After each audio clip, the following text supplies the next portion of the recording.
We've had conversations with fellows in current and in previous cohorts about what it feels like to be a little brown or black boy and have your parents sit you down to have the talk, right? The talk. So when I say that, what does the talk mean? Can you explain that to perhaps someone who doesn't know what that experience is or what that even means? What is the talk? So the talk, I feel like traditionally, at least in our community, it's been known as when a parent sits down their child, at a fairly young age and lets them know that these are the ways you act around authority figures, especially police, in order for you to stay alive. So it's typically like if you see a cop, listen to everything that they say. Make no sudden movements. Don't don't be. Try your best not to be as threatening. Literally just limiting any action that you can around any authority figure. And a parent tells a child that just so that they can stay alive. So yeah, that's what the talk is. And I don't know if you want me to expand on how I feel about the talk or. We would love to hear more. Thanks. So for me, the talk is, I think it's a really tough thing for a parent to sit down a child and tell them that, because it comes from a place of like, I want you to live, but it also shouldn't exist, because it shouldn't be our community, needs to have this talk so that our community can stay alive. I think it's very depressing to have to tell a child that, because of the way you look, this is how you need to act around these certain people. And it comes as like a defense, we need to defend ourselves in order to remain alive. And I think that, it's also difficult for a parent to understand that they're bringing a child into the world where, this exists. And unfortunately, this is the reality. And, when anyone in our community says the talk, we all nod our heads. We know what it means, because we've all had it, we've all had to have it. And I don't think we should have. So. I couldn't have said it better. Thank you. Any other thoughts on that experience of having the talk, Reggie? So my talk came a little different and earlier than all of my younger, because I'm the second oldest of 9. And my talk came a little earlier than all my younger brothers and my little sister. Like, it just came a little earlier, only because I was blessed with, from my mother, the amazing vocal cords that I have to this day. My voice has always been able to carry. Even when I was in pre-K, I feel like I'm whispering and I'm sneaking, talking to my friends at the table, but they can hear me in the room across the hall. So it's always been a blessing and a curse. And when my mother noticed that I got that from her, because she's a very beautiful and her voice is just, my mama's voice from a mile away. And I got that from her. And when she noticed that I got that trait from her, she sat down and she let me know, like, hey, I know how your mouth is because I have the same exact mouthpiece.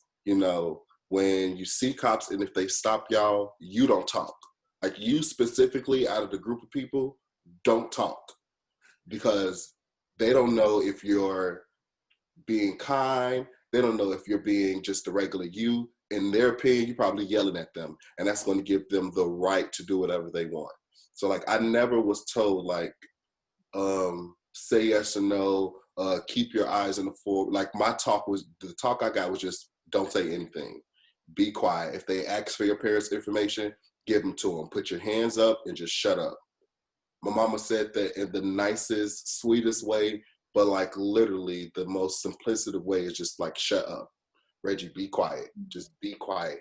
And I remember the day she had to talk with me. I was not in nothing. I couldn't have been in like 3rd or 4th grade, I remember that to this day, because every time after that, whenever the cops will come behind us, like when we're driving on the E-way, whenever the cops are behind us, I just feel that beating in my heart, like, oh my God, they finna stop my mama.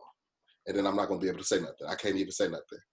Like, whenever I saw the cops at like the grocery store or anything, I get close to my mom and just my heart just starts beating, because I'm like, oh my God, they're gonna come get me because I'm loud. They're gonna get me, and I've always had that fear, like being loud is just the right for somebody just to gun me down. And it took years to know that I have rights. I can speak with authority, but still be respectful. I don't want to say that talk ruined me, because my mom kept me alive. She personally has 6 boys, and she kept all of us off the street and alive. Mm-hmm. So I thank her from the bottom of my heart all the time. But when I have a beautiful brown baby, I don't want to have that talk. You know, it's far-fetched for me to say that I wish that we won't have this problem in 10 years, 10, 15 years, but it's going to be here. You know, it's sad, but it's a system. Systems are put in place 400, 500 years ago. And when systems are put in place, they're not meant to change, or they're not meant to be broken down. They were built so they can stay the same. What I pray and I hope is that we can implement a better system that'll take away power from the system that's in place now, you know, and hopefully the talk will be a little modified in 10 to 15 years, where it's not, don't talk to the police, don't be loud with police, keep your hands up, make sure you're respectful, don't say anything, just be afraid. Like, I don't want that to be the talk. Hopefully the talk in years will be about the birds and the bees and be respectful to the police. You know, I have a lot of different race friends, like a lot of Caucasian friends, a lot of Hispanic friends. And when I talk about the talk, or when the talk is even brought up, it's always about the birds and the bees or something like that. And I'm like, well, that wasn't really a pressing thing in my household. It was just the cops. And then we got to the birds and the bees when it was time, you know? So who knows? That's the talk where I'm from. Well, you conveyed how much love your mother tried to represent to you in that talk. And my heart just breaks thinking about what that was like for her. And my heart breaks for you as a little boy, having to try to figure out what's wrong with my beautiful voice. Yeah, like, I know why can't I be loud, mama? Like, that was literally what I asked her, like, why can't I be loud, mama? And she was like, baby, listen, we just can't. Like, we can't. And when she said we can't, I was like, okay, she's not singling me out. She's not saying that I'm wrong in the situation. I'm going to always be wrong. She said we can't be loud.